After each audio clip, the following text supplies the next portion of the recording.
Hi foodie friends, I'm Chef Jessica from Savory Experiments, and today we are making homemade tahini sauce. But before we get started, make sure you like, comment, and subscribe so you get our new videos that come out every Wednesday. Tahini is a paste made from sesame seeds that's used in so many Mediterranean foods, but probably most commonly hummus. It's way cheaper to make it at home, but you can also change up the flavors, the variations, and the type of oil you use if you do it yourself. All you need are 3 simple ingredients and a food processor.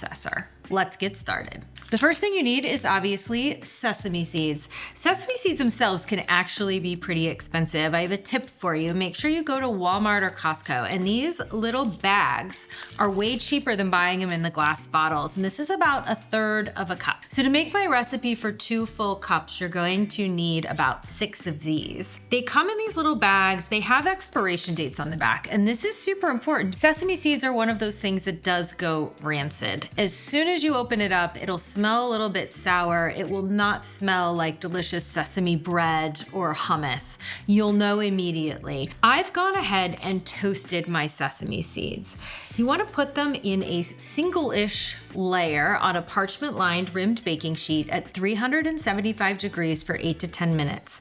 And the reason why I did this ahead of time is because I wanted to let them cool. Cooling is super important before we start blending, because if there's heat, it's going to create steam, and steam is going to prevent the sesame seeds from blending into a pretty smooth paste. The hardest part of this recipe is getting all of these beautiful sesame seeds into your food processor without making a mess.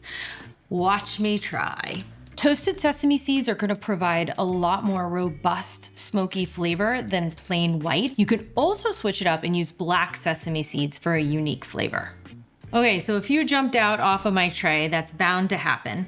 After you get them into your food processor, you want to do about 2 tablespoons of a neutral oil. Today I am using grapeseed oil. I also love using avocado oil or a light olive oil. A healthy pinch of salt helps bring out natural flavors, but also preservative. I'm using a fine salt there, but because this is such a thick paste, a coarse sea salt isn't gonna have the same amount of time to absorb in. Turn it on low.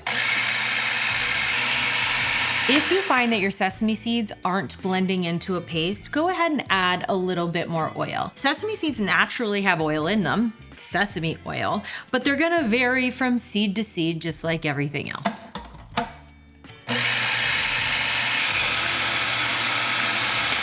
I blended this for a good 3 or 4 minutes. I like my tahini to have a little bit of texture to it. If you want yours to be super smooth, go ahead and run it through a fine mesh sieve. But otherwise, you've got tahini that is ready to use. You can store it in the fridge for up to a week. Remember, it doesn't have any preservatives or additives, so it's not gonna last as long as the stuff in a jar, but I can guarantee you it's gonna taste way better.